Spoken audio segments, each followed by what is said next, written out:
5, 4, 3, 2, 1. Hello, everybody. This is Nick Olivas, broadcasting from the UC Davis campus in the 24-hour study room. I'm here with my buddy Sean Hanna. Sean, why don't you go and introduce yourself? What's up, guys? Sean Hanna, a history major here at UC Davis, reporting to you live with Nick. First episode of the podcast. That's right. First episode of the podcast, not the last. Today we're going to be talking about 9/11, and we're going to each tell our narrative of where we were at and pretty much how it affected us and how we think it affected the world and especially this country today. So, Sean, what were you doing, man? On the day 9/11 happened. It was funny because I was just thinking about this today. I've been watching a lot of these political shows on Netflix and stuff with my girlfriend as we, wind down for the night. And there's a lot of those. There's a lot of them on Netflix. Yeah. So we've been doing that, and just kind of thinking I was, getting prepared for this and thinking about where this conversation would go. And I remember 9/11. I was in 7th grade, and I didn't know what the Twin Towers were. I was completely unaware of, global hold terrorism. on, I gotta stop you there. You were in 7th grade? I was in 7th grade. I thought you were like 30 years old. I'm 29. Yeah, 29. I'm 29. So I think I just started 7th grade, 2001. I think I just started 9th grade, so maybe you were 7th grade. I think I was like mid 7th grade. Yeah. And so you were in high school. I was in high school. I remember. I know for sure. I was in high school. Yeah. Sure. Yeah. I was 7th grade. I'm pretty sure it was 7th grade. And I remember I woke up that morning. I had math class really early for tutoring, and my parents were sitting on the bed silent, watching I had heard the Twin Towers and I knew they were a big deal. No idea of global terrorism, Osama bin Laden, Al Qaeda, none of this. I don't think anybody heard about that before. Nobody. Exactly. And that's kind of scary. The funny thing is, these guys were operating well before 9/11. Oh, exactly. I mean, they were responsible for an embassy bombing, I think, in Kenya. In right? Kenya, Nairobi, Kenya. Yeah. And in 93, they tried to get the Twin Towers again. They bombed the Twin Towers for the first time. And another one, they were responsible for the USS Cole. The USS Cole in Yemen, right? That's off the coast of Yemen. Yeah. So, I mean, these guys have been operating. Why had we never heard about it? Why had we never heard about it? Exactly. And maybe we did, but we weren't paying attention because it was on the periphery. And why wasn't the FBI or CIA, most likely CIA, why weren't they more involved? Why weren't they watching these guys? You know what? They've already hit us 3 times. Right. And they're still not going to. No sort of. Well, and then this is the thing. I've watched endless documentaries on this and done so much reading and still can't make sense of it. And the thing is, at the time that I've gathered is that the CIA and the FBI had this intergovernmental rivalry, bureaucratic rivalry. I've heard of the same thing. Right? And it's been a while. There was no transparency. No sharing of information. It was just it was guts and glory. Kind of takes you back to spy games. Games. They didn't really one organization doesn't trust the other. Right. It's funny. It's they're both playing for the same team. This is to save American lives. It's they let their own arrogances get in the way. Yeah, exactly. Sad. It's sad. And 3,000 people lost their lives for that. Yeah. And then the countless people who have died in a result of the wars stemming from 9/11. And back to what you're saying, where I was, it was 93 was the first Gulf War. 91, right? 1991. First Gulf War. Do you remember that? You were a little older than me. Do you remember that whole deal? No. So, to tell you the truth, no. I was only 5 years old. And yeah, right. And I was 2 or 3. I just remember the residuals from all of it, of hearing about Saddam Hussein and you think about it, after 9/11, you had the war in Iraq, the war in Afghanistan, and then you had, this global war on terror, and it as we're learning in that class, the American Foreign Relations class we're taking, he kind of separates the world or the world history into eras, right? Mm-hmm. It's started definitely. out, yeah, definitely. The era of the fledgling American foreign policy of like the Spanish-American War. So we're still young, right? Oh, that's very young. Really young. I mean, that's history. really when they started. When you think about early 20th century foreign policy, right. It's like Roosevelt and his big stick policy. Right. That's what it was. And he really took control of the Monroe Doctrine. Like, right. You know what? Right. And what's really funny is I think the Monroe Doctrine was written early 19th century. Yeah. So like, what was that? Like 80 years later. 1856 something.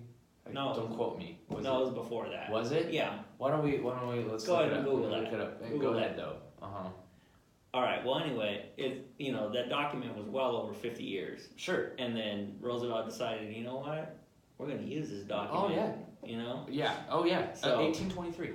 1823. Yeah. Exactly. So I was. Wait. Hold on. I'm sorry. I was almost spot on when I said 1820. Yeah, 1823. Yeah. So you're way closer than I am with the date, but you're right. And what's funny is as I'm taking this class, I always try and say, what does this mean for us today? And we essentially, the American government has invoked a global Monroe Doctrine, Mm-hmm. right? We are the police of the world, and that started, to me, in started as like we're the police of the Western Hemisphere. Exactly. Like don't come into our hemisphere, right? Yeah. It seemed like after World War II, after we got the A bombs, like exactly. hey, we're the police of the we're world. We're the police of the world now, and but from what we learned in what was it? Foreign relations class. Yeah. It was I think the interventionism of the world got thrown on us by the British economy. Exactly.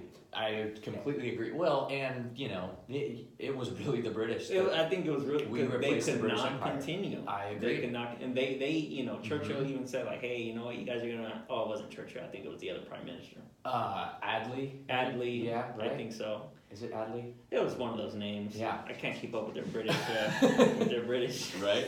I'm gonna look it up just for intents and purposes. Yeah. Look up Potsdam. Oh yeah. Oh, Potsdam was at Adley. That was Adley. At Potsdam, right? Okay. Yeah. Yeah. It was because I know it was not Churchill. It was Truman. Stalin. And it wasn't Churchill. I'll tell you that. They ousted him. Yeah, that's right. It was. How you gonna oust a prime minister that took you through a war? You know what's funny? Can't he was a war hero. Together. War hero. And what's funny is he took power later after. That's probably like a whole new podcast on its own. Yeah, exactly. That's a Why whole did Winston Churchill get ousted? Yeah. Well, and it was a lot. I know it was a lot to do with the World War II economic crisis. There was they were broke. Oh, they were broke. That's why we had to become interventionists. I think. I don't think Truman wanted to be an interventionist. Oh no. Even Truman, I think, the things that I've read about him was very self-conscious about being kind of a pipsqueak. Mm-hmm. So he wanted to, and it's kind of ironic that at Potsdam was when the news of the nuclear bomb, the successful tests in the Nevada desert, were laid on him, and he goes to Stalin and is basically like, so we have this bomb, and Stalin basically says that's good for you. Even Stalin knew about it. It's funny. There's like documentaries where Stalin had so many spies in the Manhattan Project. Oh, exactly. That they were joking. He's probably knew before Truman did. Yeah, exactly. It seems to me that Truman was one of the most simple presidents we've ever had. I agree. He spoke simple. Uh-huh. He didn't have this big political talk. No. He was like a simple man. He's kind of old school too. Old school. Religious, and a lot of them were at the time. But it was Clement Attlee, so it was Attlee. Right? It was Attlee. Yeah. So what were we getting at with that? Kind of all over the place. It's okay. No. Okay. It was after the British economy went broke. Yes. Intervention. Policing the world got thrown on. I agree, but I don't think we were reluctant, because now it was our opportunity to impose the American global order on the rest of the world, and the Soviets were standing in the way of that, I don't know. I don't think so. Did we really want to? Traditionally, the way I see it, America never wanted to be involved in European affairs. Traditionally, no. Like, I'm talking about the American people. Oh, no, well, you're right. Well, but then you got to think a lot of the American people were European, of European descent. Of European Germans, descent. You know, Lithuanians, you know, Polish, you know, Irish. Yeah, so that's what... Melting pot. Right. But what I'm saying is, like, look at World War One. Mm-hmm. I think we're going to be referencing a lot of World War One in this podcast. I agree. World War One, the American people, would seem like they didn't want to get involved until the Zimmerman note. Yeah, Lusitania. You know, and the Lusitania, but I think the Zimmerman note played a bigger part. Yeah, especially with the southern states. Yeah, I would agree. Because I mean, a lot of the southern states didn't like Mexico anyway, right? No, I don't know. I think it was a lot of things, and you know, one thing that I've learned from, American history classes, especially it's always the economic element. Even before, like even in the Revolutionary War, economics was a huge thing. You know. Of course. And it's and what. This is why I want to take more economics history courses, or like economic history, American. You know what I think would be good Huh. is if we both took like some political courses. Seriously, because there's a lot of economic involvement in like a political science class. It's true, man, and they go hand in hand. And a lot, you know, what's funny is a lot of people in Congress or a lot of people in the government, advisors, even in the UN, have their masters in history and a minor in economics. Those two things, I think, are and law usually is another one, right? Are vital. Oh, many congressmen, senators, they all got their JD. Right. They all went to law school. Yeah, exactly. And it hasn't changed since, you know, the beginning of this country. And even the rest of the world, a lot of them are, you know, I think it's called a technocrat, right? Like you're an educated person in the government, you know, like a lawyer or a doctor. Some doctors, you know. Yeah. I think but back to my point is the economic aspect of it. We saw, like, look at the economic growth that the U.S. Experienced after World War One. All those foreign loans that we loans. And those foreign loans are what poured in to the economy, what pumped up our economy. It was us going from a wartime economy, taking all these factories over for military equipment, and now we have all this space, all this room. The war's over. Let's start producing crap that people don't need, you know? And I think that's what drives the world economy. The more I take these classes, all of these classes, is we need the free flow of goods in order to keep the world moving. Now, I don't know if I agree with that. It doesn't matter if I agree with it. That's just the way it is. That's just the way it is. And it's just the free flow of crap.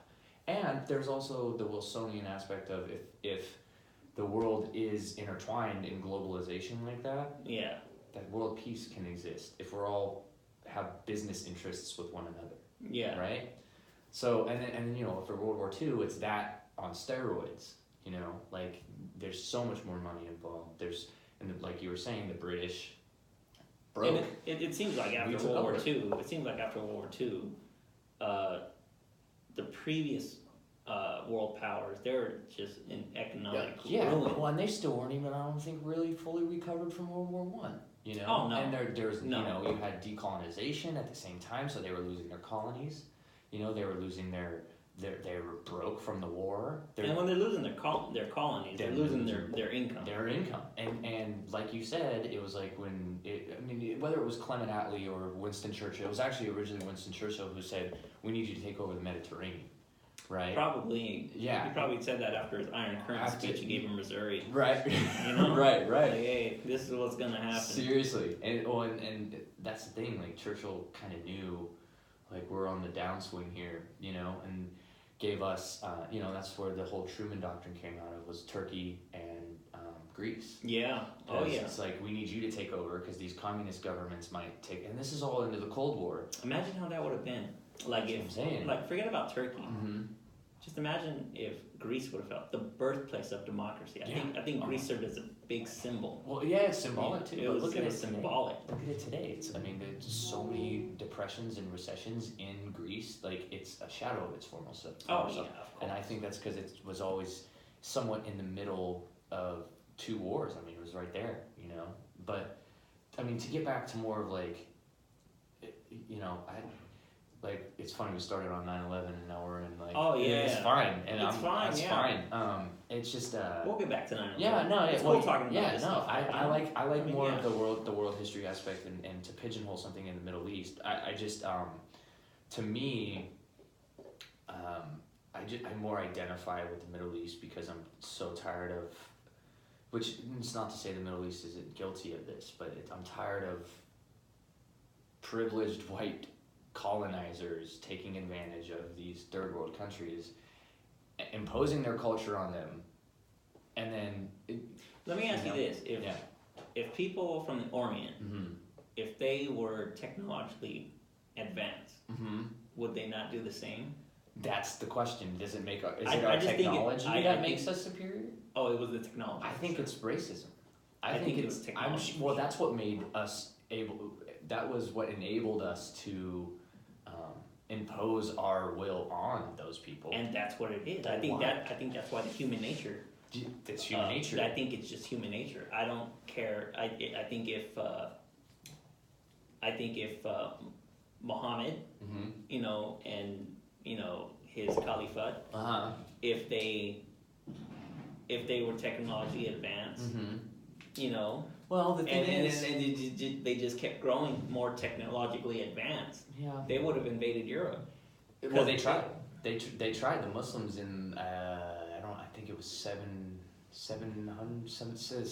8th century, tried to invade France, and the grandfather of this Charlemagne? Charlemagne. Have you heard about this? Yeah. Oh, okay, Charles Yeah. Martel, right? Yeah. Man, I'm preaching to the choir. I'm thinking I'm pulling deep history out of my back pocket and here Nick knows. So it's Yeah. good. Oh, you yeah, know what I it's mean? good. So they tried.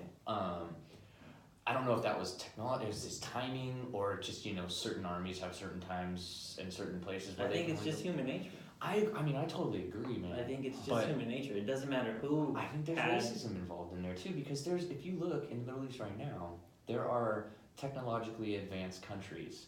Well, there's no doubt there's racism. Yeah, I think But that's a racism big could also driver. work both ways, is what I'm saying. Oh, absolutely. Just because it's white racism doesn't mean that's If the an case. Orient, if they had all the power, if they were the global powers, Right. they would be picking on these Europeans, Sure. you know, saying, oh, these Europeans are so weak, Yeah. you know, we're superior to them. But it's always seems like it's been white colonizers colonizing. Because that's just the reality of it. Well, right. So you're saying if it's the other way around, that's a great speculation, and I think it is a multitude of things. It's more of an anthropological question, right? Like what drives someone to want to colonize, and then you're getting the bigger picture of like, well, why do humans? And I mean, if we take care of our young, since they're born until they're 18 nowadays, for 18 years we're taking care of our young. That inherently humans want to take care of each other. Mm-hmm. Because you take care of your baby for 18 freaking years, right? Yeah. So why is it we still are causing these wars, two of them that almost ended the world, Second World War especially? I mean, the whole entire world was at war. Could you imagine if you're aliens looking down on the planet, just observing and seeing the entire planet at war? Oh, you would think the human race is Done. And then you have the invention, and we're getting philosophical here, which is what I love history for this, the speculation and the philosophy of it. You had the invention of a world-ending weapon, one weapon, the nuclear bomb that could literally end the world. Isn't it crazy how all the creators of the nuclear bomb, they all regretted it? They all regretted it, right? It was what's his name? Oppenheimer. Said Oppenheimer, Einstein. Right? Even Einstein had a warning about it. Yeah. Right? I mean, we could quote Einstein's quote was like, I do not know with what weapons World War III will be fought, but I know World War IV will be fought with sticks and stones. Yeah. You know? Such a good quote, you know? Yeah. But all of them totally regretted it. And look, man, if there was ever a cause to get behind, it would be the destruction of all nuclear weapons immediately, because they're completely unnecessary. Dropping them on Nagasaki and Hiroshima, I think Let's talk about that. Yeah, oh, dude. Do you think there was racism involved in that? Oh, absolutely. And it's in that Modern Problems book that we're reading. Yeah. And there was so many other options. 7 options laid out in that book that they could the American government could have gone through. That should have been the last option. But there was a quote in the book that says the bureaucracy. Why should that have been the last option though? Because, dude, it's a world ender. Give me another option. Because 100,000 people, innocent civilians, lost their lives. Of course. And that's a lot of people to die to live. Didn't they drop leaflets in the cities like, hey, you know what, we're gonna drop a bomb? I don't think so. I don't know. Out of here? That's actually a good question. I don't think they were doing that. So other options, right? Because I honestly don't think that the American government wanted to bomb civilians. I just think they were going after the factories. I honestly think we check Google. Yeah. See if we dropped leaflets. Okay. That's important. Yeah. Oh, absolutely. Well, it is. If we didn't give them no warning. I know. Well, okay. So the Japanese people were at the time willing to die for the emperor, even Of civilians. course. So if you're that, but you got to think, man. Put yourself in their position. You know, and I'm not sympathizing with Imperial Japan during World War II. I'm not sympathizing with any side because it was a messed up situation in general.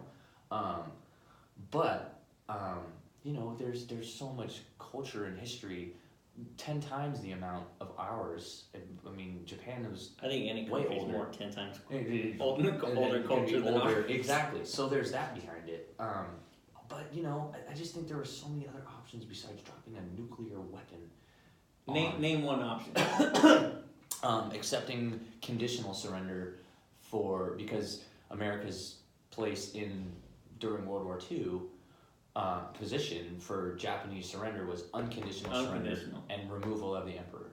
Well, when you look at your emperor like God, that's not an option for the average Japanese citizen. Let's try to look at it through the lens of the people that lived back in 1945. And that's the hard part, and that's why I think racism. I think we're looking at it from the lens of today. Exactly. Well, you know. Let's look at it through the eyes of someone living in 1945. Japanese bomb us.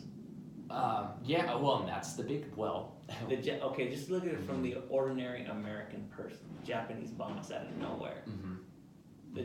The average American person probably didn't even know that we were doing all this economic embargo.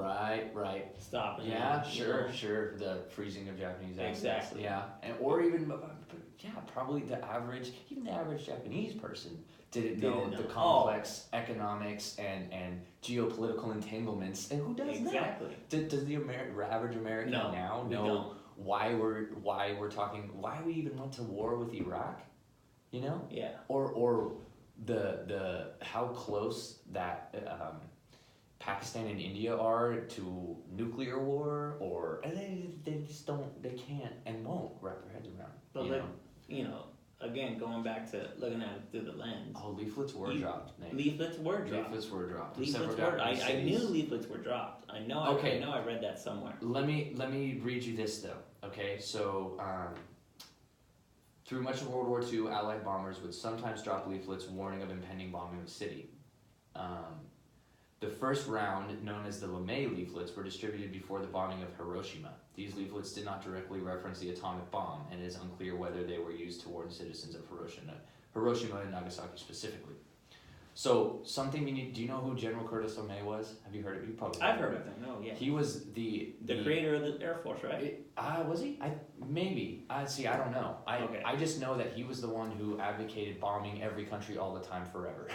Like in Vietnam, he wanted to basically scorch earth policy in Vietnam. He was the one who championed the fire bombings of.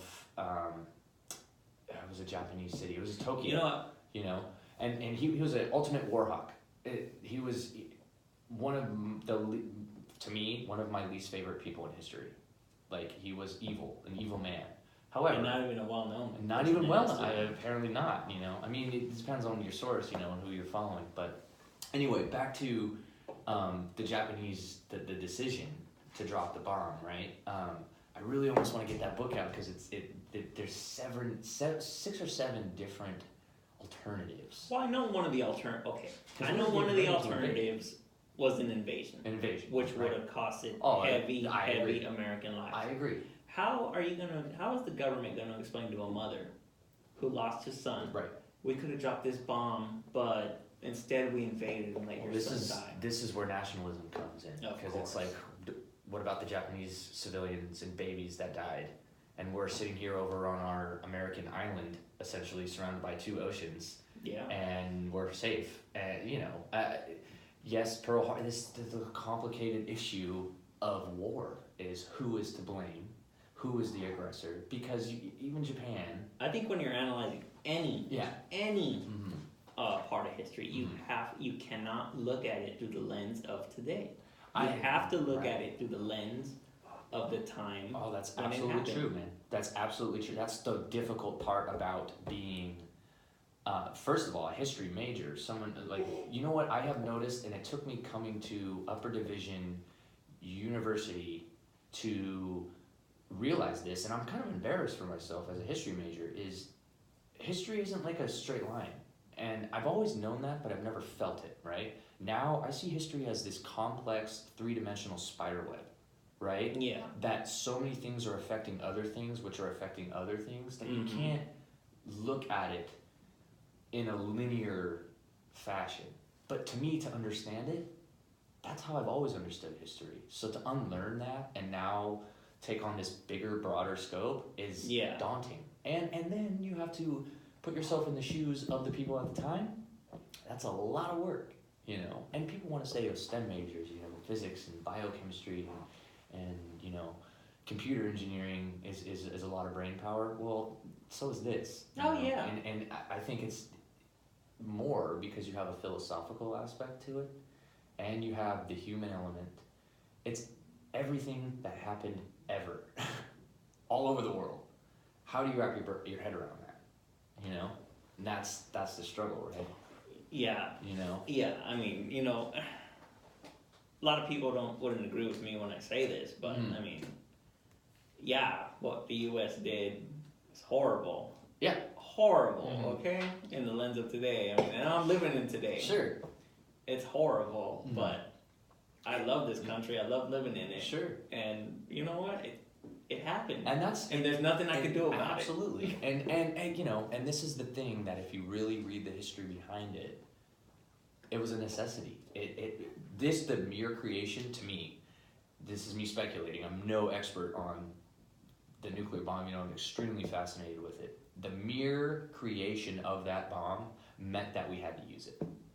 We had to use it because everything that went into it, all the research, all the intelligence, the fact that the war, I mean, there's debates amongst historians of whether the Japanese were about to surrender. There's always debates among There's historians always about everything. debates. And that's the thing, is like, well, where's the truth in any of this? All I know is the truth is we did drop that bomb. And twice, not just once, man. Twice. And there were military towns, military installations. Industrial. Great. Yeah. However, I think, and I'm quoting General Colin Powell here, and I like this quote. He said that the mere fact that we did drop those bombs made sure that we'll never have to again.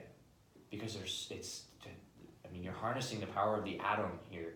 This is like, it's one of the craziest inventions. I think one of the most important and world-changing inventions, aside from the computer and the printing press, in the world, in the history of the world. Would you agree? Yeah. You think so? Oh yeah. I think it's the most, because it has the power to end the planet. End the planet.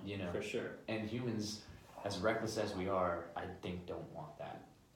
Yeah. So, I don't know. It's just the Japanese thing, man. It's always kind of always in the back of your head. Always kind of in the back of my head, dude. Yeah, that's what it seems like, man. Because and that's why I really like that Modern Problems book, even though I read ahead to the Vietnam chapter. Yeah. And I was angry the whole time.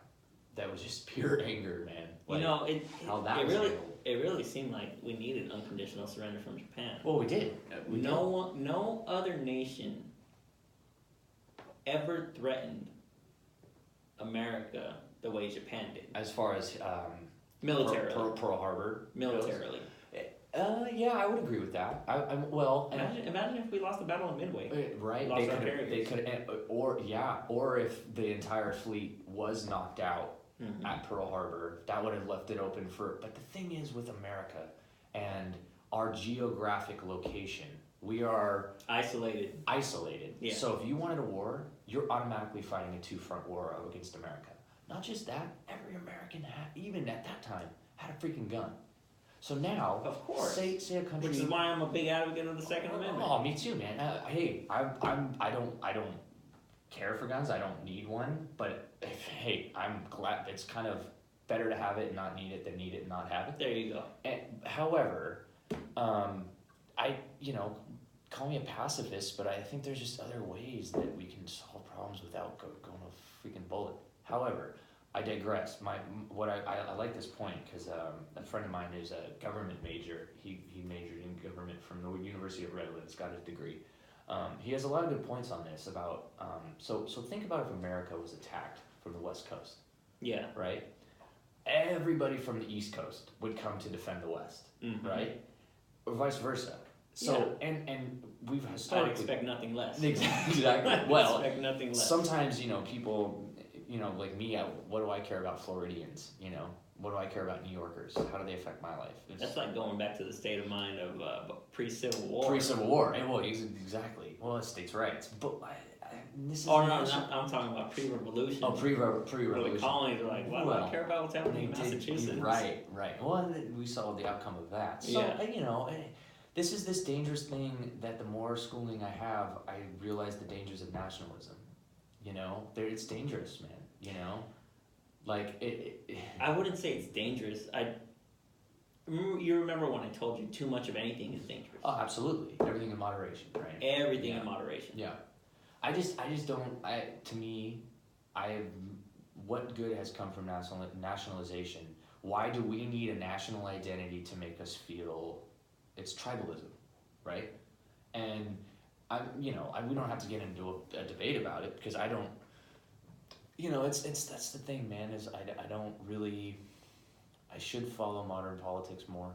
I don't. I mean, I do, times, but I don't. It is interesting times. Is the historical shit happening. I mean, we're definitely going back to nationalism. Exactly. Which I don't think is a bad thing if it's done in moderation.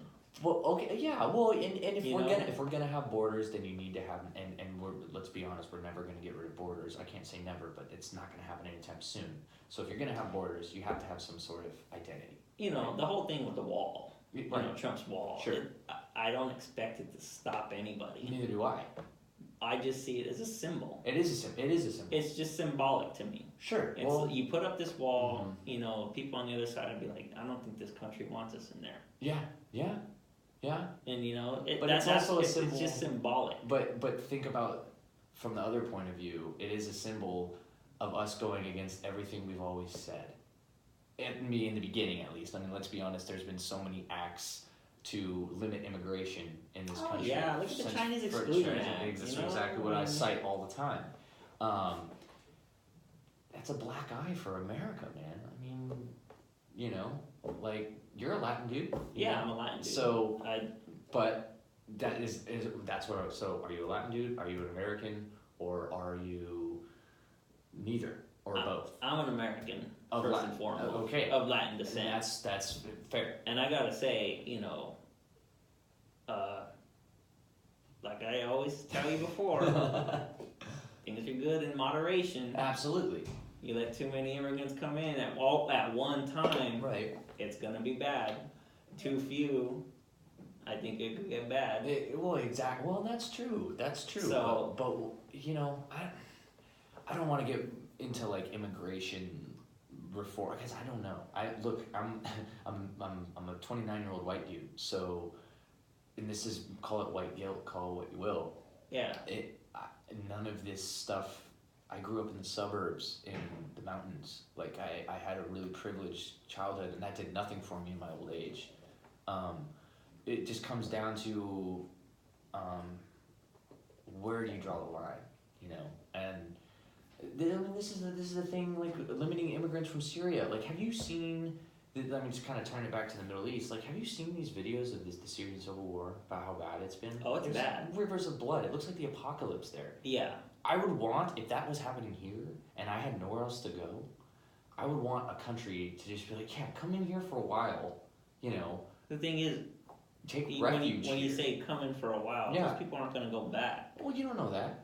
I mean, I would want to come back here if it was rebuilt, or and this is the complication of. But this is America. Yeah. I mean, if it was rebuilt, yeah, we want to go back. Well, and if Syria, I mean, look, man, Syria isn't some ass backwards Why are country. all those people? I mean, I've seen videos of those. Yeah.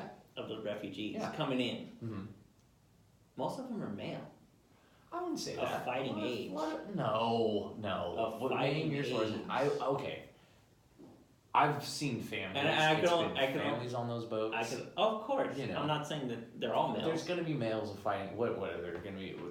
I don't know. I don't want to get into a political debate. Yeah. It's just We're just here to talk about history. Talk- Come on. It's. I mean, I don't have any firm beliefs on anything. I just know, I tend to be more humanitarian than nationalistic. you Of know? course. Which everything in moderation. Like, where do I draw the line? Just like where do you draw the line? you Look know? at Syria. Look- Too little nationalism.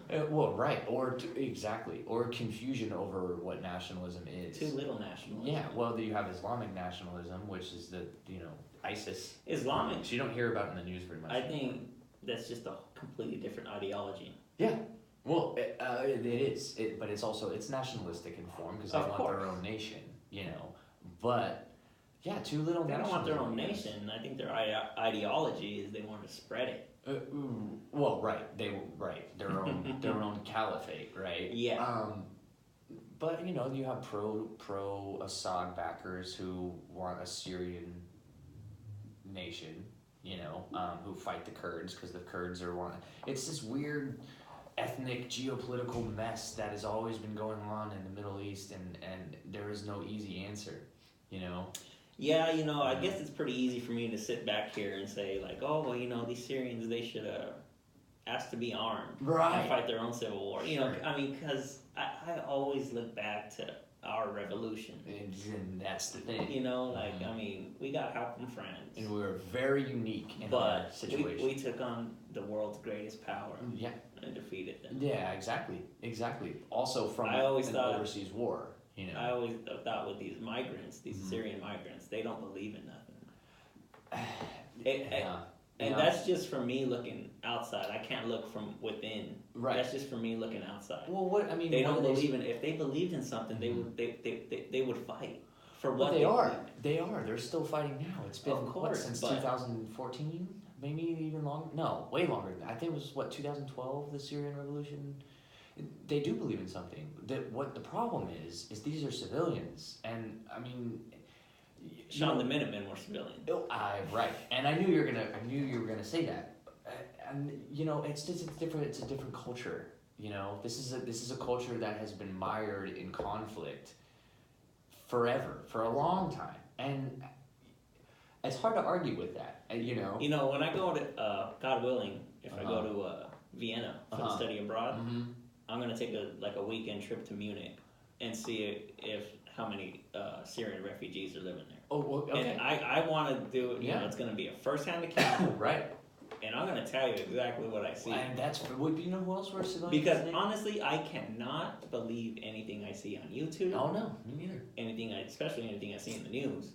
I just know. I have to go down there and do like my own investigative journalism. Right, and that's I think the best way to do That's it. just the best way. But you were saying a lot of these people are males of fighting age. All the males of fighting age are fighting in Syria, mostly, or dead. And the ones I have seen are families fleeing this apocalyptic civil war. And Syria is a failed state, essentially. Same with Yemen. Well, And they're how come not all just Syrians, I don't want to get into a political debate. Yeah. either, But no, it's cool. how come if all the males of fighting age are still fighting in Syria, how come there's been so many rapes in Europe? Where are you? See, you're using. I know, you're dude, I'm using serious. taglines. I'm serious. You're using rapes. I'm you're using- serious. You're using atheist. I mean, okay. I again. What source can you believe with this? Is this a campaign by the racist powers What that source is Mhm. these pacifist Uh-huh. European countries? be? Why are so many of them going back to nationalism? Even Sweden. Immigration. For the same reason we aren't. Because racism, dude. Do never underestimate the power of racism and global. You know what's funny though? It's not even money. You know what's funny though? The Europeans aren't like us when it comes like to racism. Oh, are you kidding? Every Arab person, or not even non-Arab, every brown person is a Paki. They call them Pakis. They want them out just like we do. Dude, the rise of like right-wing nationalism is a direct result of racism and immigration. I mean, what else would it be? Why is right-wing nationalism at the heart of every right-wing nationalist movement in America? Mm-hmm. What is it? Get the immigrants out. They're usually anti-Semitic, and they're usually these dopey, skin-headed. It's just. Well, there's some intellectuals in there too. Oh, right, there are, and it's funny because they're closet racists in their own way. But they're, look, everything in moderation. Like Everything I said, in moderation. and that's what we should name this podcast is history in moderation. History, I like history that. in moderation. Yeah, I got to rename that. It's true. That's pretty good. And look, even if our political views don't match up, we can talk about it through an educated discourse. And let me tell you something about mass immigration. Yeah. I don't think it's good. Mm-hmm. Because Europe has a beautiful culture. Sure. That's why I say immigration in moderation would be nice. It'd give these people a chance to adapt and assimilate into their culture. Which people? The people immigrating. Oh, so what if it was Germans immigrating here? White Germans immigrating to America. In moderation. In moderation. Because they have to have time to adapt and assimilate to this culture. Why assimilate into American culture when American culture, what is American culture? Oh God, it's a melting pot. Exactly. It's a melting pot. So which part do you assimilate into? You can't deny that black culture is a part of there's Latin culture, there's black culture. Yeah. So what is there to assimilate into? Consumption? That's the only thing. But the American culture is to be acceptable. Yeah. Okay? Yeah, and I agree. Tolerance. Exactly. So why turn away immigrants at the border? Okay. In moderation. Moderation, yeah. In moderation. Yeah, I totally agree, man. And that's I think what's safe is about. I'm not afraid to say that America is a Christian nation. Okay. And you should not come into this country trying to change that. Well, who's trying to change that? I'm not saying anybody's trying to change it. I'm saying you shouldn't come into a country and try to change it. Yeah, well, unless that doesn't serve you anymore. What if the Christian government said in the name of God, we're going to bring about the apocalypse that's spoken about in the Revelation by nuking North Korea? That no longer serves the people, which is an essential tenet of our Constitution. Yeah. Of when the government no longer serves the people, is the right of the people to overthrow that government. That's a big hypothetical. Oh, well, it is, but it's totally. Look, man, you see this? It's not a far stretch, is it? And it is a big hypothetical. But what if something along a big hypothetical is a far stretch? Well, it's not a far stretch though. I don't think. To be more moderate. What if we invade a country because their atheistic or non-Christian regime is threatening to us? I'll never believe we do that. We always invade a country for economic gain. I think it's economic mostly. And there's also racism there too. If that's what stirred up the American people to go in and invade, then by all means do it. Yeah. But behind the scenes, it's going to be all absolutely. That's it. I can agree with that. It's so at the end of the day, what is anything we're talking about? As far as immigration, as far as nationalism, guns even, it's all money. Hey man, I'm just saying, if I immigrated to Saudi Arabia, I'd want to assimilate into the culture and not try to change it. Really? So and that's if I assimilate. Well, this is an interesting. I like this because this is never something I've never thought about. Say your girlfriend, she's Romanian, right? Yeah. You moved to Saudi Arabia. She'd have to cover her head. Yeah. And you the only time she'd be able to go out in public is with you. Yeah. So you'd be okay with that? Hey man, I immigrated there for a reason. What would that reason be though? How important is that reason? Well, why do we have immigrants in the first place? Mostly it's economic reasons. Economic or refugees just fleeing, looking Yeah. for, So, I mean, if Yeah. I got this, this kick-ass job in Saudi Arabia or something, like, Yeah. hey, we're going over here. mhm. I'm going to be, I don't know, guarding the prince or Yeah, whatever. yeah. Then, You wouldn't mind subjecting your girlfriend to that. And I don't know Well, how good is the money. First of all, we're Americans. Uh-huh. She's always going to have a choice. Right. So in Saudi Arabia, I don't think no, I mean to go come with with me. you. Yeah. But Be something when you I'm want over to discuss. there, Mhm. I'm respecting their culture. I'm not trying to change it. I'm not trying to be Oh, like, right. I want to build a Catholic church here. Yeah, but we've done that. We've seen that. America has done that. It is documented. You're talking about years ago, yeah. You're like, no, that was a long. Sorry. That was a long time ago. It was a long time ago. It still happens, man. It still happens. Where? What is Iraq. We installed Maliki after We didn't build Saddam. no churches. Yeah, sure. Well, No. I have no documentation. I have no evidence. We have for no or evidence against, of that. For or against. We do know that there's Christians living in the Middle East. Mm-hmm. Yeah. Well, there always has been. There always has been. Sure. But And if they want to build a church, by all means do it. okay. But If they want to build it, not us. If they want to build a okay, church, but by all means do it. Americans going to another country and building a church, is that an American thing? Because Christianity isn't uniquely American. Oh, that's an expansionist thing. I mean, Sure, that's cultural imperialism, right? That's when we started expanding, God, gold, and glory. Right. Okay, but don't act like it doesn't still happen, then. Because that still happens, just in different ways.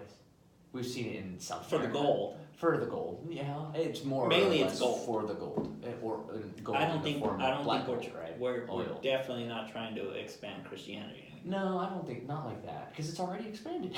It's already all over Yeah. the globe. So now the next thing we tried was mass consumerism, Yeah. and then after that, now it's just we want your shit, we want your resources, so we can Well, that's build always been stuff that and way. sell it back to you. It has, but not so blatant, and not so.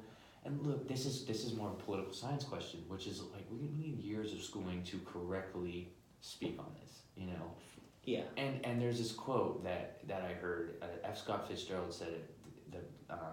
The ability to hold two opposing ideas in your mind without going insane is the mark of a true genius, and that's my struggle here. Because coming into UC Davis, I was a blank slate. I don't harbor hard beliefs in anything because I know what that leads to. What it leads to is violence. I mean, me and you were educated and we're friends, so I can talk to you. Oh yeah. And for I'm sure. not gonna sit here and punch you in the face because you don't agree with. You're a Nazi, Nick. Yeah, you Whoa. freaking Nazi. Yeah, it's not. I'm not gonna and that's how I think it should be. Is like we can talk about this and. Yeah, you want to talk about radical movements? Why don't we talk about Antifa? And thank you. Those I people. Talk about Antifa all day long. And Those people talk are nothing horrible. but shit Okay. about Antifa. And then what do you hear about? You don't hear about them anymore in the media. What they are reactionary elements that end up being just as bad as the people they're fighting, and they're uneducated. They are. It's mob rule. And of it's just like the alt-right kids. Is there a bunch of basement dwelling, uniform wearing, angry, disenfranchised kids? And I think we need to look at that. Am I too hot? Not with the. Oh, Yeah. I'm sorry. I'm because it picking Yeah, up. I know. Oh, I'm sorry. I just talk with my Yeah, head. that's cool. Anyway, they're just disenfranchised kids, and I think that's what we need to look at more than the left versus the right. Why are people wanting to join these groups? Because they're angry about something, and it's probably their economic situation. Mhm. And the fact that they're not freaking getting laid, man. Like both sides just need. Have you looked at these kids lately? Oh, well, There's a reason they're not getting laid. Exactly, because they're in their basements and And this and technology. technology. That's why they're not.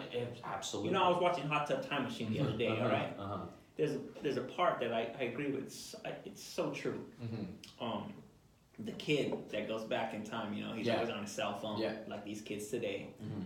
And he meets this girl, and he's all like, how do I get a hold of you? And she's just like, just come find me. Like, it's just, there's no effort to put in. That's why these kids aren't getting laid. Well, it's true. I know we're totally off topic about 9/11, but no, that's okay. It's all right though. Where it's gonna go. It's gonna go where it's gonna go, exactly. But I mean, I like talking about these things. Like, I mean, I could sit here and talk crap on Antifa all day, but that's not going to get us anywhere intellectually. You know, that the mere fact that they're not in the media nearly as much as they were. I think they you and I could themselves. both agree that Antifa is just hypocrites. Just hypocrites. Yeah. That's it. Yeah, That's what they are. It makes people who are serious about wanting to change things in the right way. It makes them look bad. It makes those people look bad because Antifa speaks for a whole group of disenfranchised people on the left. Anyway, back to 9/11. All right, back to 9/11. You know, for real. Yeah. So I so mean, you and your parents were just sitting on the told me about it. bed. Yeah, and this is what's so funny looking back onto it because I got to class and about halfway through the day with my English professor, Mr. Phillips, never forget his name. Mr. Phillips. He goes.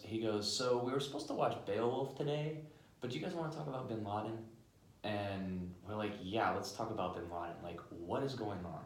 Do you know how much, like me, I want to become a 7th and 8th grade history teacher. Yeah. Do you know how weird that must have been for him to be our outlet for information about why did our country just get attacked? That's a huge burden for an educator of like, so this is what's going on. We were all blank slates at that time. None of us knew what was I think the going best explanation for why this country got attacked is, you got to take someone like Rosh White. on. Oh yeah. Oh And- well, he'll explain to you Sure. why this country got attacked. Well, and there, I mean, and that's the thing. And it's funny because before we met, I was watching stuff on a Frontline documentary. Do you watch Frontline ever? I think it's Dan Rather. No, I can't say I do. Oh, you I love try to Frontline. stay away from CNN. like any TV, man. Oh, anything. okay. Well, okay. So imagine, you know that what is it? The Untold History of the United States. Oliver Stone. That. Of course. Okay. Imagine that, but more intellectually driven Mhm. rather than investigative, I guess. Anyway, I was watching it on 9/11 and the invasion of Iraq. Subsequently, right? And there's so many. There are the simple explanations for why the U.S. was attacked, and then there's the deep explanations. you Yeah. know? And it really all stems from U.S. economic imperialism, and the clash between the East and the West. You know. Yeah. Which You is, mean Eastern and Western ideologies? ideologies, cultures, economics, geopolitics, that's always been going on. I mean, we've like in modern history of Iran, like that is the conflagration of the East and the West. It is the Russians and the Brits meddling in Iran. I think it's such a good example of these two big powers trying to meddle with this quasi third world undeveloped nation, and then all of a sudden the dictator comes along and turns it around, and then, I mean, is it good, is it bad, does it matter if it's good or it's bad, it just is what happened. I don't know, and all of those meddlings in the region, because that region was a chessboard for the great powers, and I think that's why I'm so fascinated with it, because I always root for the underdog in some sort of way, because I was the underdog. Yeah. It's hard. What do you mean you were the underdog? You just said you were white privileged. Yeah, wow. Way to use my words against me. I've always felt like the underdog, because, like I said, that You just like a good underdog story. yeah, I guess that's it too. But as far as myself being the underdog, I was white privileged, and that didn't set me up for life at all, because at some point, I've been on my own. We talked about this. Yeah. Like being privileged doesn't set you up for life. No. I think does every not. human being needs to struggle. Absolutely. Face They adversity. need struggle. Absolutely. They need to face adversity. Yeah. Without that, they wither and die. Yeah, you're a clone of your parents, and I've Even if that, I don't think you'll be as as your parents. Right. Oh no. Well, but there's exceptions. Especially if they struggle. But look at all the kids If they here. struggle to get where they are, Yes. you're never going to be as good as they are. Right. And if you're not struggling, and I agree, and that's what keeps me hungry, man. Like that's why I don't play the lotto because I don't want to win the lotto. That means all my problems are solved, and like, well, I don't play need a lotto now. I played $2. I I've played been one struggling I played one that $1 billion. You know, we talked about that. $2. But no, I mean, you know, I don't want to win a ton of money because what's kept me in school and been successful and developed my own individual self has been because of adversity. Mm-hmm. So, you know, that and we're getting away from 9/11 again, but so what? It's all right. It's all right. You know, It's our podcast. It's our podcast. You know? Yeah. So it's a lot easier than I thought it would be. You know, I want to relate it all back to like why I'm here. You know, I did this all myself, just like you did. You know, Yeah. Like, you did this all yourself, and Oh yeah. and what pushed it though? Is it your desire to learn, or was it because you see a paycheck at the end of the tunnel? No, I did not see a paycheck. I did not care about money. I could be happy with the $60,000 job, Fair enough. just as long as I'm doing what I like And or what I think I and like. we talked about this, and I wanted to get this on the vocal record, on the audio record, because this is huge, and this I feel like if more people would think like this, that if you love what you do, you never have to work a day in your life, and I feel like a lot of people are unhappy because they have to work. That's such a cliche, but I think it's so true. It's so true, man. It's so true, and it's a cliche because it is true, and you know you have to real. But here's the thing: is this is why I feel like going straight out of high school into college is such a bad idea, because you just got done with 12 years of school. You're gonna go into it's like this whole linear, non-stop momentum of school, career. You know? I kind of see your point You know what I because mean? I'm looking at these kids here. They do not care about what grades they get. They don't care. And you know what? Well, a lot of them. I A shouldn't lot- say all. right, and I don't the want to generalize majority here. of them have, and I was talking to my anthropology professor who were really close, and I said, you know, like in that Iran class, man, in modern history of Iran, there's what, 17 of us in there. Do you know how lucky we are to be at a university level, taking a 4-unit class with 17 people enrolled? We get so much one-on-one time, so much one-on-one time. and these kids don't even show up. Interaction. And whenever I miss a class, I get pissed off at myself. So, exactly. Some of them don't show up. They don't participate in class.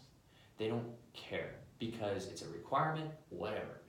Fine. That's your education. That's your program. Do what you want to do. Honestly, don't mind them not participating because more time for us. More time for us. Yeah, exactly. But a lot of them, and back to the professor I was talking about, he goes, you know, a lot of them are there just because they have to be. Their parents are paying for it, or they're getting through their core classes, the stuff that their prereqs, whatever. Like there's biochemical engineering there. Why are you taking the history of modern Iran unless you absolutely have to, or unless you absolutely want to? Mm-hmm. I'm thinking it's the former rather than the latter. Oh yeah. And it's not for me to judge, but I mean, you're here at this university and you should be taking advantage of it, and it makes me, you know, it's liberal arts versus STEM, right? Versus Pretty much. the sciences versus the It seems like humanities. a lot of people I meet, there's a lot of STEM majors. Oh. Everyone's trying to go after that paycheck. Is that You know, paycheck, it's and, like- and I mean, do you really enjoy chemical engineering, or are you doing? And my girlfriend is a chemistry Like, hey, if major. you find it interesting, that's cool. Do it, pursue it. And that's why, you know, get into research here. But that's, and that should speak on American culture as a whole. Is that people literally come here to be educated so they could get a job here and make a bunch of money. They don't care if maybe 5 years down the line or once they get their career that they'll be miserable and worked to the bone. Not enough time. I just read this article on Vice the other day that was saying the majority of young people aren't having sex or don't care about relationships anymore. Population decline. Which is good. That needs to happen in China. It's in true. India. Well, and there too. And for the same reasons, I'm sure it's going to happen too. Is everyone's too busy, and in the age of like the dating app and people just running through partners like a tape ticker. A lot of females don't want that, and people are too freaking busy and working on their careers at a young age. And that's I'm getting off the topic again, but just being here and seeing that, because I knew it existed, but at community college you don't really get that, because you get people who are there just kind of exploring. You get all sorts of ages. You get all sorts of people at community college. Yeah, and here it's more directed. It's like young, and they're definitely motivated and driven, which is good. I do see some young people that are just amazing. They know what they want. And they're going after it. Absolutely, and that's awesome to see. You can tell there's no momentum. And I'm kind of jealous of that. Yo, sure. Oh my god. Yeah, I wish I had that at that age. I wish I had that drive, but then again, I like the struggle that I went through. So do I, and and that's what gives us the drive we have now. But then again, they're going through their own struggle, and they're not learning real world stuff because they're too busy in school. Yeah. Like I want to know the statistics of how many kids are either living on campus, living with their parents, or being completely funded by their parents, because it's an important time to either learn your career or learn how to survive on your own. But you can't really do both. I know that I probably couldn't be going here if I didn't work. Yeah, exactly. And this is, thank God for financial aid, but the thing is I was working on my feet 12-hour days, sometimes 3 hours a day, or 3 jobs, just to get through community college, to get to here. So this was my reward. It was like, once I get to Davis, I'm taking out student loans, I'm done working. Yeah. Because this is what matters more to me than even, there's resources out there. And I want to go back to what I said. I shouldn't say some people can't learn how to survive on their own and go to college or university themselves, because it happens all the time. It is possible. But that's where the real struggle comes in. That is where the real struggle comes in. Because these kids, they want to party, they want to have a relationship, they want to, and that's normal for their age. And exactly. But me, I got all that done. I got all the partying out of the way. It's like I got the hard lessons were already learned. I couldn't imagine going to school and learning the hard lessons simultaneously, which it had to happen. It'd be like that sometimes, Yeah. But anyway, I'm grateful for being here. And yeah, what's up? Oh, sorry. I'm trying to let me. Yeah, go ahead. Just go ahead. Interest here. Okay, that's better. My back's starting to hurt. Yeah. So man, now you know what's on my mind now? What? Is ever since you mentioned the Japanese bombing, the nuclear bomb, like that. I don't know. It's gonna it sometimes keeps me awake, dude. Not that, but the whole nuke thing. With that, don't get me wrong. Looking at it today, yes, it was bad. The American people, the American government did that. Right. They made that decision, but I'll never know, and you'll never know what a son is to a mother. Exactly.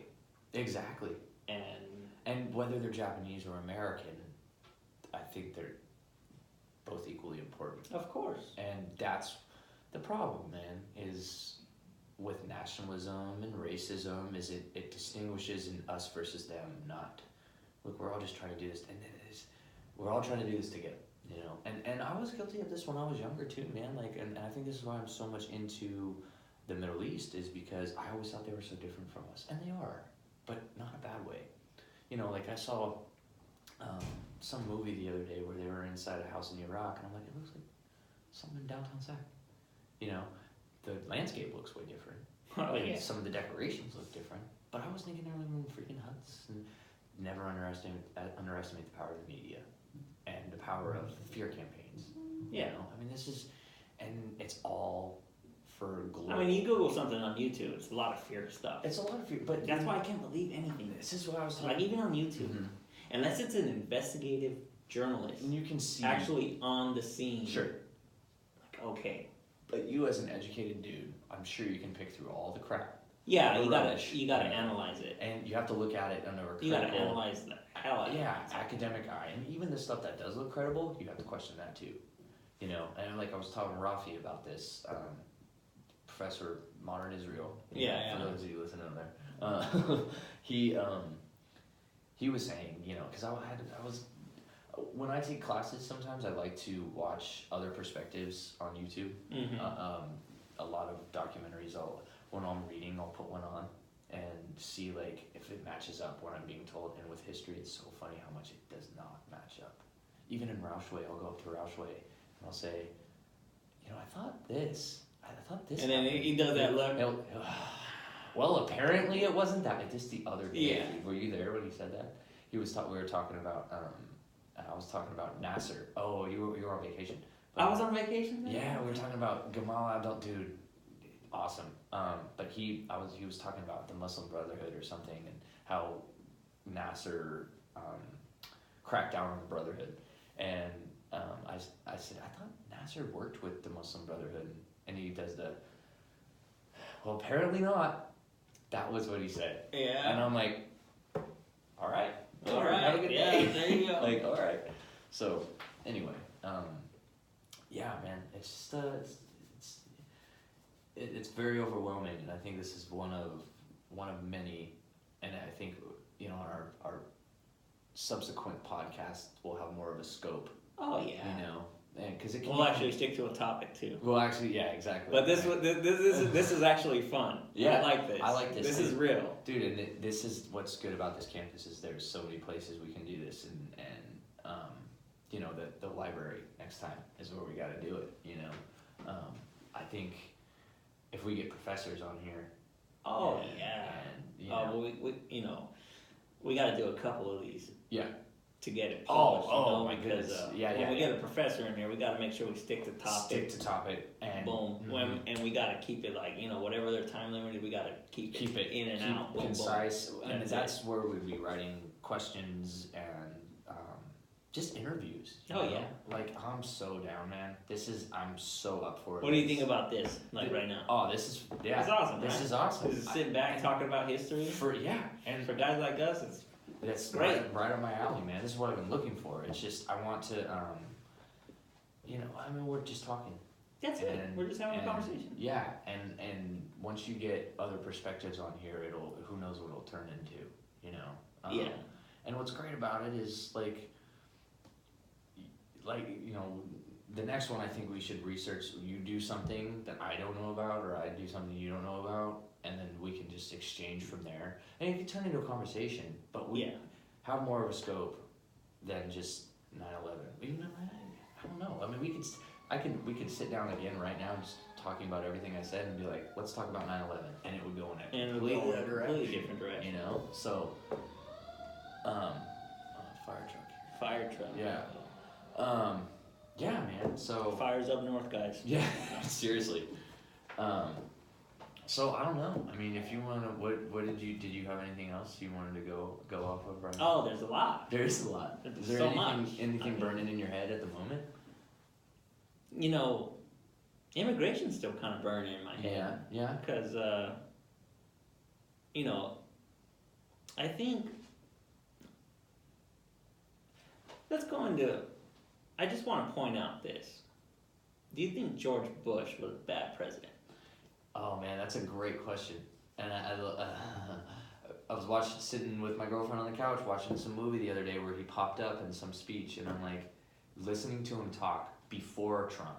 Okay, I'm not going to use this as a platform to bag on Trump. I don't even want to go there. But as far as eloquence goes, I think both of us can agree that Trump isn't the most eloquent speaker. Oh no, he speaks. He does.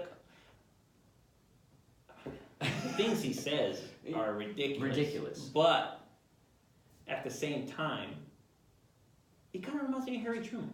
He just speaks. He just talks. He doesn't speak in all that political mumbo jumbo. Exactly. Which I think is why he appeals to so many people. And he appeals to their emotions towards Obama. That's dangerous too. too. Probably one of the greatest speakers, besides FDR.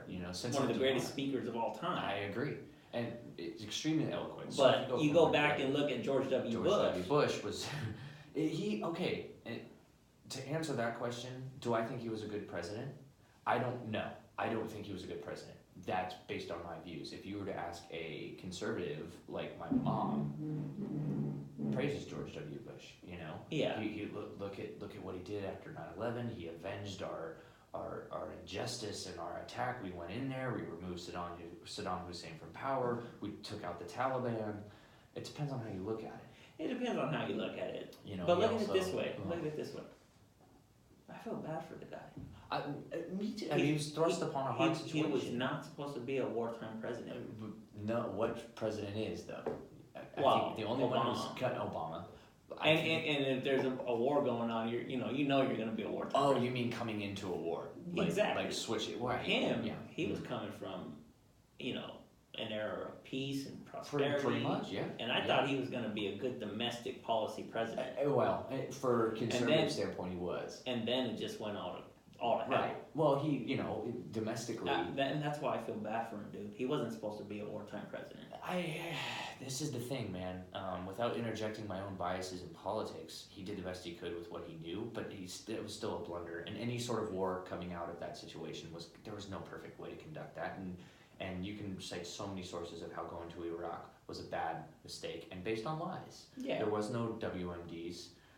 Saddam Hussein was harboring no terrorists. I want to know was that the CIA's report about WMDs? Was it the State Department? Yeah, it was the CIA based off of yellow cake uranium. There was the 16-word speech that George W. Bush said. We also have intelligence from British sources that Saddam Hussein's trying to make a nuclear bomb from uranium from Africa. Never happened. There was no deal. That never happened. There's all sorts of things that were pushed. Comes from oil. This comes from Dick Cheney. This comes from the when it's previous all Gulf said and War. done, Mhm. it could be that war was just human error. Absolutely. I mean, the fog of war. Robert sorry, Wagner. dude, It's true, but it happened. We wanted I'm some sorry it punish. happened. We were very opportunistic, like America is, and that's not bad or good. That's not a judgment. It's just that we saw an opportunity. There were so many more forces that drove it than just the official reports. God, gold and glory. God, gold and glory, dude. It's true, and creating a stable Middle East, and it was revenge against Saddam Hussein.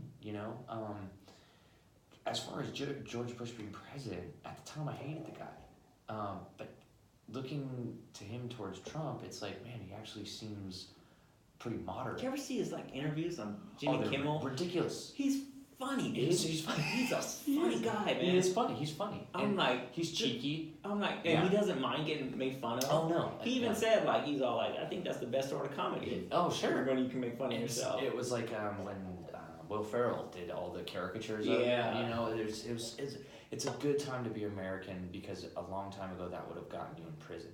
And in the 20s and 30s, Espionage Sedition Act. Sedition Act, yeah. Like that, that we sound so sophomoric in our quoting of historical Alien and Sedition Act was in the 1920s. Yeah, It was Wilson's time. 20s, yeah. But it's still relevant, I still like that we are free to sit in here and do this. And criticize our government. Whenever we want. Yeah, And that's awesome. Until that's taken away from me, I'm not going to go join a group Well, like Antifa. that was one thing I didn't like about what Bush did, was the Patriot Act. Yeah. Spying on Americans. Right. It just felt like my freedom was being... Well, That's the only thing I didn't like. That's the dilemma, right? That's the biggest thing I didn't like, what he did. Right. And I look back to it now and I agree. I mean, But, yeah. there's wiretaps and things But- like that. Okay, I don't know where... I probably read this from, some Yahoo story. But the Patriot Act actually did stop quite a bit of terrorist attacks, small terrorist attacks. At the expense of what, though? At the expense of our freedom. Of our freedom. But then this is the dilemma of being an American, is what is the definition of freedom?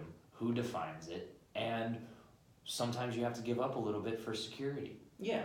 It's like that in anywhere you go in the world. For me, to call it like a very staunch libertarian view, I don't think the government should tell me how to live my life. Oh, Now, absolutely. I'm totally willing to pay taxes. If that means You have to pay taxes. you've got to pay taxes. You got to pay taxes for security. Death and taxes. Yeah, so economic security.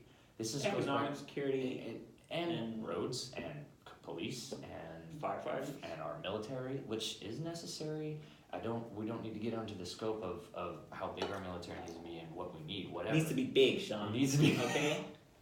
when you're the king, when you're at the top of the hill, gotta have a good army. when you're at the top of the hill, you got targets on your back, buddy. Yeah. I can agree with that. But everyone's time is numbered, you know. Oh, yeah. Everyone's time is limited, you know. and to think that we're gonna be some 1,000-year Reich, it's pretty dangerous. Oh, say right. Say empire, like the Roman Empire. That's fair. That's more Mussolini than Hitler. Anyway, I joke because it's a swinging pendulum, you know. And Yeah. look, I love living in America. There are things Well, that I think I that's disagree with, you know. I think that's what I love about, our republic, Mm-hmm. because it goes from Republicans to Democrats. Yeah. And to Pendulous me, nature, I'm right? fine with that. Yeah. Because that's moderation. It's balance, right?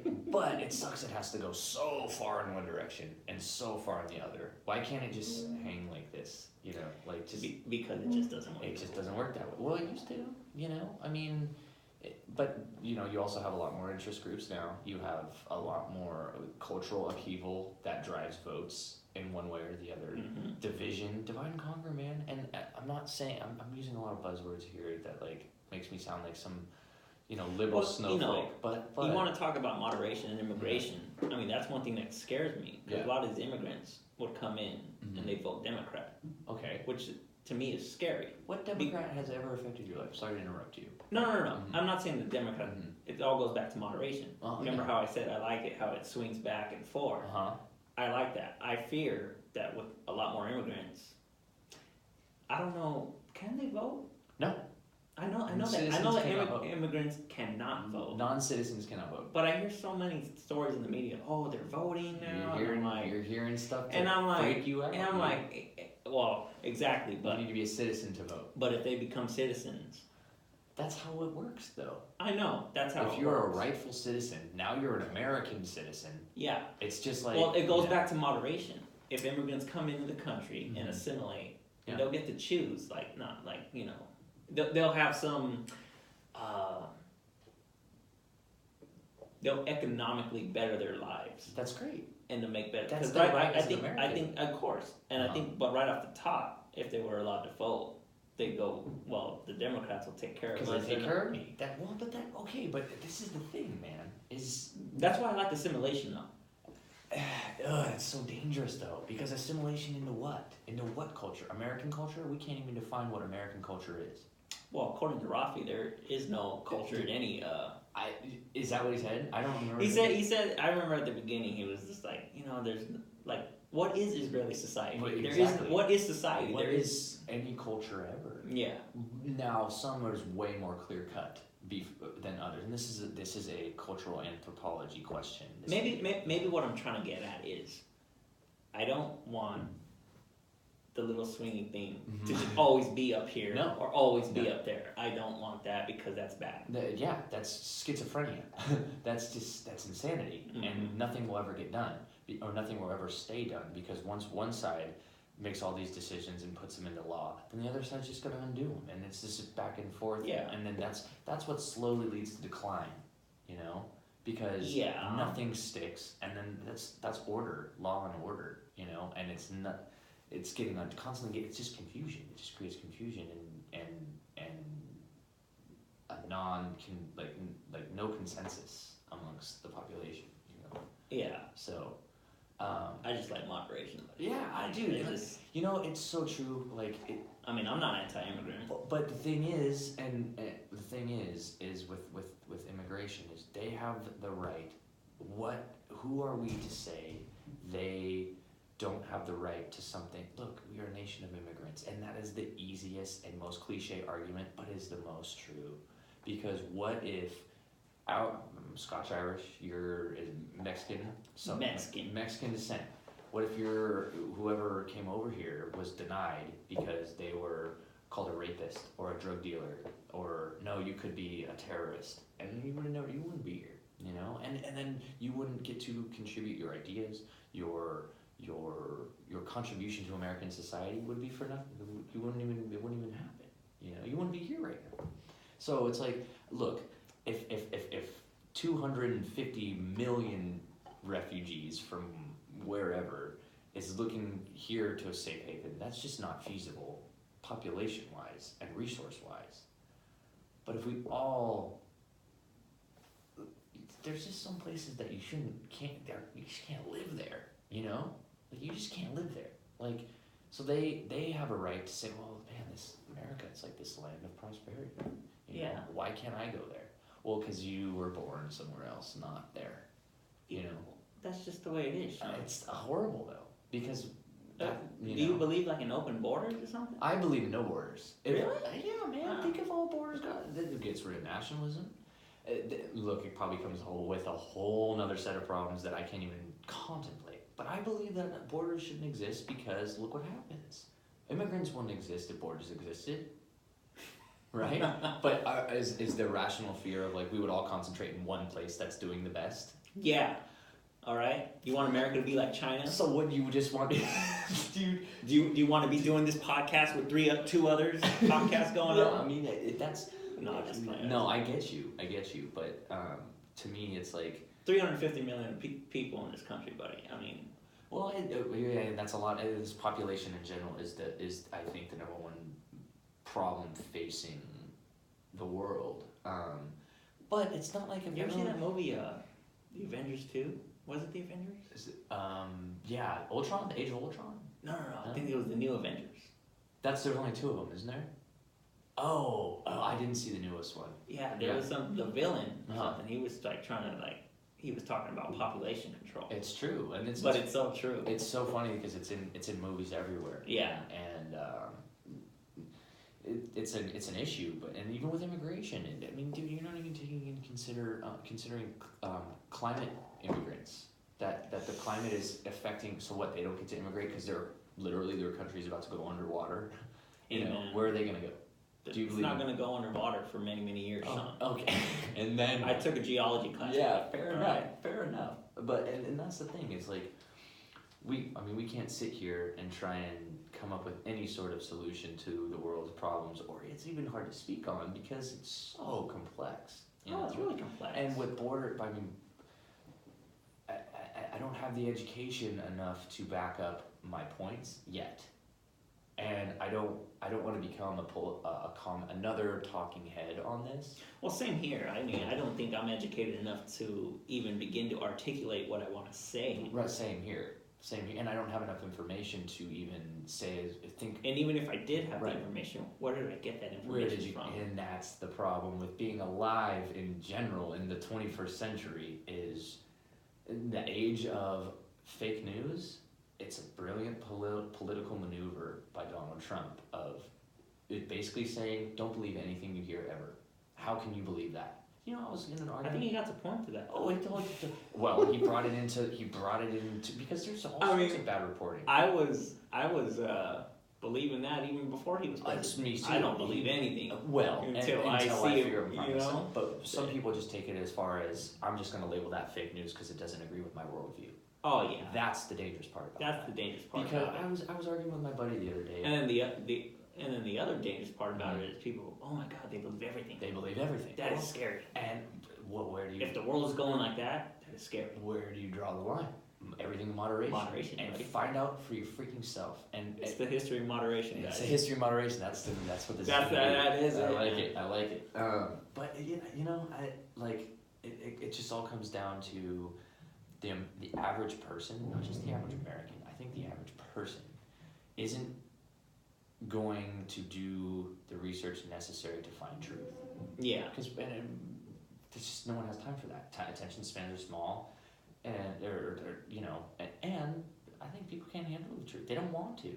You know, cognitive dissonance, right? It's like when you hear something that shatters your worldview, you will ignore it anyway. So, I mean, I guess that's most people. But if I hear something that shatters my worldview, I'm like open to it. I want to know. I'm more. open. I want to know. I'm open. I'm that's like, good. okay. That's good because as long as you're open to be open-minded, this is why I have such a hard time on choosing what to believe. You know, I don't know what I believe politically. I don't know where I stand politically. I don't know where I stand religiously. I don't know where I stand. All I know, and this sucks. Maybe I'm reductionist and so simplified. All I care about is getting my degree, being able to give back You know what, You Sean? know? I think at the end of the day, I think you and I can both agree. Who cares? Who cares? You know, like I don't. We don't got time for that. Who cares? We do not I got don't. time for I that. don't have the time or energy to fight for something that I'm not even sure about. And the thing that you're willing to fight for and that you're sure about, are you really that sure about it? You know, like, are you really? I mean, willing to fight and die for it? And if you are, it's like you should question it even more. There are some things that I probably would be willing to fight and die for. My family, my girlfriend, my friends. You know, if the government, I'm not even gonna say the Trump government, any government, were to becomes oppressive. were to come into this campus and say we're closing this down. This is not feasible to the American. It's like, what are you talking about? I still got 2 weeks left. Yeah. Well, even then, or you see what I'm getting at though. I would It's probably. like, yeah, you're shutting it down after finals. I know. After finals, yeah, later, you know. But you know, they probably. I don't know if I'd die for it, but I would definitely be protesting. Yeah. And that's probably the only thing I could say I'd be protesting about, you know. Defunding of schools, and that's pretty much it, man. You know, and that's scary to look at myself. I'm still in the process of learning. Defunding the schools. Why do you think the California K through 12 system, the test scores are so low? Because bad teachers. Bad teachers. That's it. Teachers don't give a crap, and students have I low. I think. Do you agree in the philosophy that there are no bad students, only bad teachers? Well, no, there are definitely bad There are students, bad and you know why there's bad students? Because of bad parents. You know. True. I mean, that's a blank slate, and some parents. And that could also be caused by economic. Economic. You know, bad this parents is aren't around. the problem. But you Absolutely. know, I mean, Now we're trying it's to solve so the complex. world. It's so complex. It's all connected. You know? It's all connected, man. To where we're sitting right now, is every one of our questions are relevant to where we're at right now. Because, Absolutely. Like it comes down to, like you said, an economic issue. Most of these teachers don't think of like, man, this kid might not even go home and eat tonight. Might not even be sleeping on a bed. You know, or this parent, you know, this kid's parents are probably addicted to OxyContin or alcoholic. You know, I mean, there's nothing in the school system takes account for that. There's counselors, you know, but Well, maybe it goes back to, you know, teachers just, you know, maybe teachers are just there to collect a paycheck. They're not there to be like, oh, why is the student doing bad? Why is little Billy doing bad? Billy, are you okay? And this is the thing. I think I'd like to agree with that because it's an easy explanation, and I'm sure there's that. But I think a lot of people get into teaching because they really want to do it. Let's be honest, they're not getting into it for freaking Now you're money. getting into the money. You know, All that. K through 12 anyway. Exactly. So, and I know I would want to do it because I want them to see. I want them to be, if anything, question, and I don't want to put my beliefs or biases on anybody, even though they are more humanistic. But we just got done talking about I have no beliefs. Yeah, you just got done saying you don't got You no don't beliefs, got Sean. now you're a humanist. Now you're You a humanist, a It pacifist. changes What every is day. it? Ask me What again is it? tomorrow, bro. Promise me this though: when you become a teacher, you let these kids decide For what they themselves. want. Don't push your biases. Oh on no, them. and that's what I'm saying. Because I don't, and by then it would just be cool history stories, and 7th and 8th grade. That's why I like the because they're just now starting to form their worldview. You know, they're starting to hit puberty. I mean, it would be nice to do senior year of high school because it's like you're about to go in the world and you're about to vote. You know. Yeah. But I remember I was a punk in my senior year, you know, and a lot of my friends were just not about it, you know.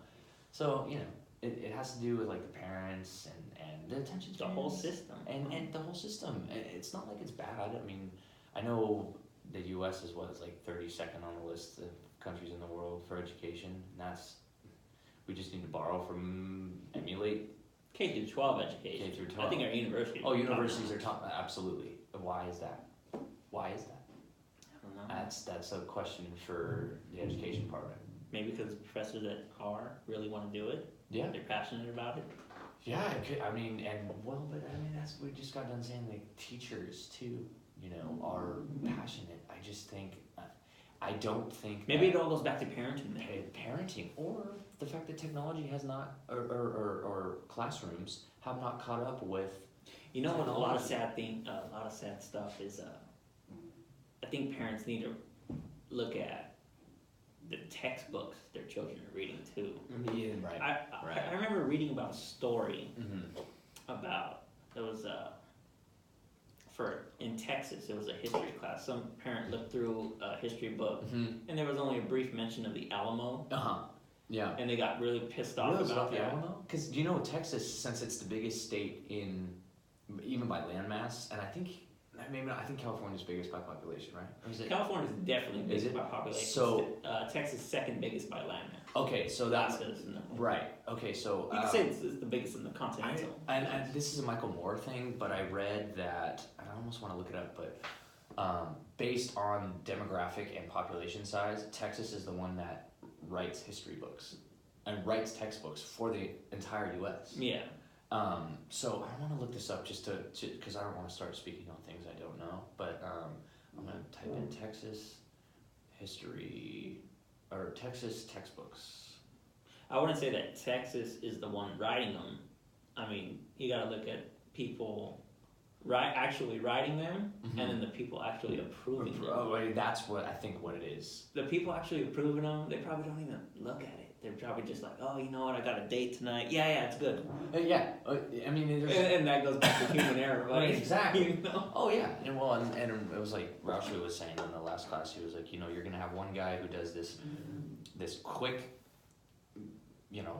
formless research on a subject, and he'll write it, and then pretty soon that becomes maybe not the authority. And then other people will go back to that, and then it becomes. that's the problem with history. Yeah. You know.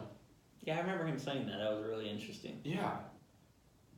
It's mostly how Texas teaches history. I can't really find the exact.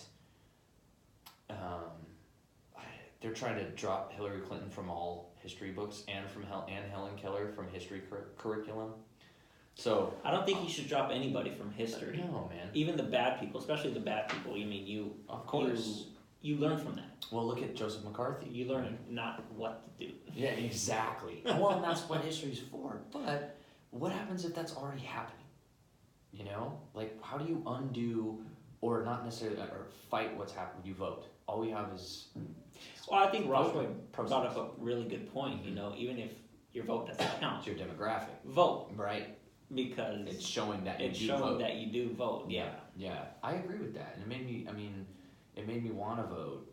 It was actually good when I went home that week. Mhm. It was a vote. I went to Did go you- vote. I did went you to go vote? vote Okay. down there. Yeah, Uh-huh. I'm still registered down there. I'm not. Oh, down there. Yeah. Oh, yeah. I'm still registered. So when I moved in to my girlfriend's place, I didn't do a change of address Yeah. for voter registration because I thought it would show up no. to it would get forwarded. Oh no, you gotta. So I couldn't vote, and that's on the record. I didn't vote. I'm sorry. It sucked. Horrible America, I ladies and gentlemen. am. There's a lot of immigrants I tried. that want to vote, and Sean's over here. Here I'm complaining about immigration and all these other things. No, man, it's just it was a bureaucratic error, I guess, and that it won't happen We'll again. blame it on the government. Yeah. It's all the government's fault. History in moderation, folks. That's right. Yeah, man. I just reading this. Do you ever go through a crisis of conscience, or even like? And I know it's probably bad to ask your first quarter because I know you're not super into the Israel class. No, and not too much. It's okay. It's fair, and it's not the way it's taught. I think to me the book is extremely dry, and it's written from an Israeli perspective, and it's just it's an extremely complex issue that is trying to be boiled down into 10 weeks. You know what I think? That like a class like that, Yeah. you should always give 2 textbooks. Yeah. One from different perspectives. Exactly, and That class, honestly, Sean, that class is pretty biased. oh yeah, well there's bias in there, but like I was saying, taking it from a Jordanian professor, history of the modern Middle East, that was, clear. And that messed with me. That's kind of why I'm taking this class now. Is I also wanted to fill in my gaps of knowledge about Israel anyway. But you got to even it out, right? you got to even it out on moderation. There it is. So what I'm getting at though is, you ever have a crisis of conscience of like, should I even be doing this? Like, does this even matter? Like, I know because your end goal is law, right? Yeah, that's the end goal. So, but I'm always leaving the door open to teach. But right. I don't know how I'm gonna feel next year. Right. The year after. And with the courses you got next year or next quarter, you're good. Like, that's gonna. I actually want to take 20 units. You're gonna next quarter. You're crazy. And work. You're a madman. I was thinking maybe I could finish the quarter early. Do it. Power to you, bro. Do it. Because it doesn't matter how many. Like, after 12 units, it all costs the same. That's true. Yeah, exactly. I could save myself some money. That's true. That's a good point. I didn't even think about that. But don't. You should try it. Don't stretch yourself too thin. You should try it. Well, I have this seminar next quarter, the dead and the undead. So that's. Try it. All I'm saying is try it. And if you can't handle it, drop the class. That's true. Drop the class. I just don't want to put myself into a tailspin like right away, and then because if you get behind, because now I know what to expect, and I was treating every class equally, but now it's like, okay, I can not pay so much attention to the Israel class and give more effort to the American class, Yeah. Dude, it's just it's a constant maneuvering, Mm-hmm. and it makes me really wonder if I should even do my master's degree, and go for a master's. Because you don't need a master's to teach, And I just want to be able to be confident in my knowledge and be able to cite. Maybe you want to get your master's. Maybe after you teach, you want to be an administrator. I got to get these kids good textbooks. Right, yeah. And that's what opens the whole world. Like, even doing this podcast now, it's like there's a whole world of possibilities. A whole world. Just with this equipment that we have, Why are people looking at us? We look weird. They're like, what are they doing in there? What kind of radio? Don't worry about it. Don't worry about it.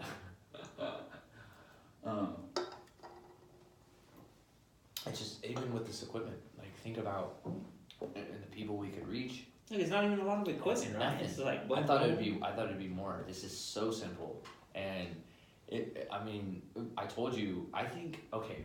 So for this next episode that we have, I can get my.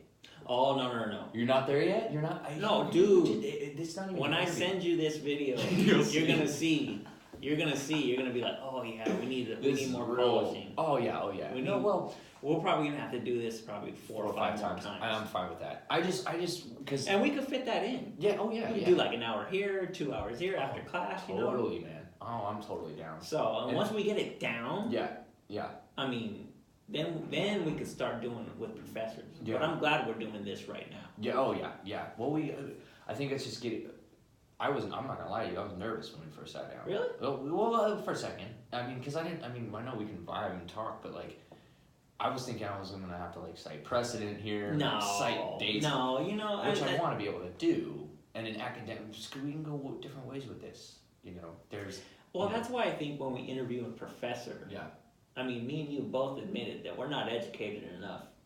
As long as we're on that. To cite things. That's what we're there for. But that's what they're there for. Yeah. We're there to ask questions. Yeah. And that offer commentary. That other people might want to ask. Yeah.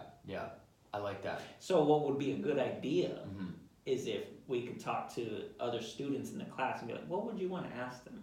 Yeah. And then what could you write those questions down? Yeah. And then ask them that. Well, and the good thing about being at this university is everybody's doing something. So if you can use them as talk about their research. Exactly.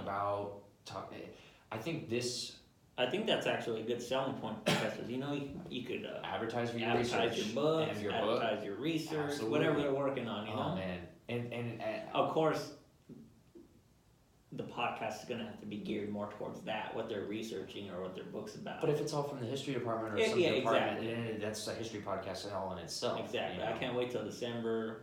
Join the history club. Start the history club. No, I think that should circle more around this. Absolutely. But yeah, I think it's like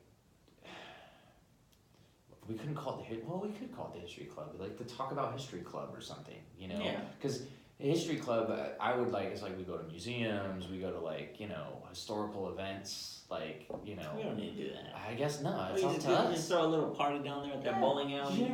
Yeah. That bowling alley was kick It's ass. cool, huh? man. I Yeah. know. I was hoping, because we can, upstairs at the Memorial Union, there's little niches with like comfy seats. Mhm. What's great about this, we can do this anywhere.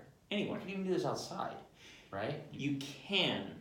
But I wouldn't put prefer- that- I wouldn't I want to put your prefer- equipment through that. I prefer a room like this. Yeah, because totally. you need quiet. You need quiet. You know, you need quiet. Yeah. I don't want to hear. No, people walking by and just stupid shit. Yeah. Well, that's why I think the MU at I think that closes at 10. At at a quiet time, and people would leave us alone. I don't know. I just don't want to stay confined. It doesn't matter. I'm overthinking it. It's just I think I'm really excited to like now that we have a format and a comfortable back and forth, and neither of us are interrupting. We even got to set it up. Yeah. You know, because Yeah. maybe we're gonna be sitting like this all the time. Maybe the professor's gonna be sitting Yeah. there. Yeah. Or where's he gonna sit? Do you have how many microphones do you have? I got 4. Oh yeah. Oh. Yeah, I got 4. Sweet, dude. Okay, so I think we need more. Next time we'll do maybe another one like this, and we'll stay more focused on the scope. Yeah. And after that, we can actually bring, if we have time, probably over the break by then, because finals are coming up. Who the fuck knows what's going on? Who knows what's going on? But But what I'm saying is, Yeah. We can- even after finals, Mhm. we could get together on our own in here. Yeah. And do those 4 or 5 more podcasts, polish it up, and Yeah. then next quarter actually be ready. Yeah, I think that would be good. That would and be then we can actually start getting people in, you know, and over the break and whatever time we do have, I'm totally And of course, for it. Anya. Yeah. Shout out to Anya, Yeah, the history Anya department. Gibson, hey, we Uh, can send this to you polished. she's awesome. Yeah. I think she's really gonna help. It'd be nice to get her on here. Yeah. And see her administrative standpoint and why she does what she does. Like I said, I think it would be great for the whole history department as a whole because we could tell people why they should be major in history. And even advertise for events going on at the school. I mean, we're students here. There you go, know? yeah. Like, this is the community. Like, and this would fulfill both of our needs to kind of want to be a part of the campus, but not be directly in with, Absolutely. people we don't really want to be around. But I think next time, we should have something like this, and then I want to get on like itemized stuff, Yeah. like you sit and tell me about a topic about what you kind of learned about it, and then we talk back and forth, and I'll tell you what Yeah. I don't know. The other history podcasts I've learned is they're all research based. Like they'll research a story and just talking to the microphone. It's less of a conversation, but I want both. I think it should be both. I think so too, and it should be just us giving our opinions, but my fear is I'm not educated enough to have an opinion on anything yet. Yeah. And will I ever be? I don't know. And I don't want to just recite cool stories I hear about, but I do and I want to talk about them. Yeah. So, I don't know. So, yeah. I don't Yeah, know. man. Let's You want to call it? let's go ahead and wrap this up. Yeah, It's been great. Yeah, man. I like it. Yeah, This- we'll definitely nail out the details of our next podcast. Totally, man. And take it from there, man. Yeah, I'm totally stoked. Hey, Sean, it was good having you, man. You too. Thanks a lot. Thank you. All right. All right. See you guys later. All right, bye everybody.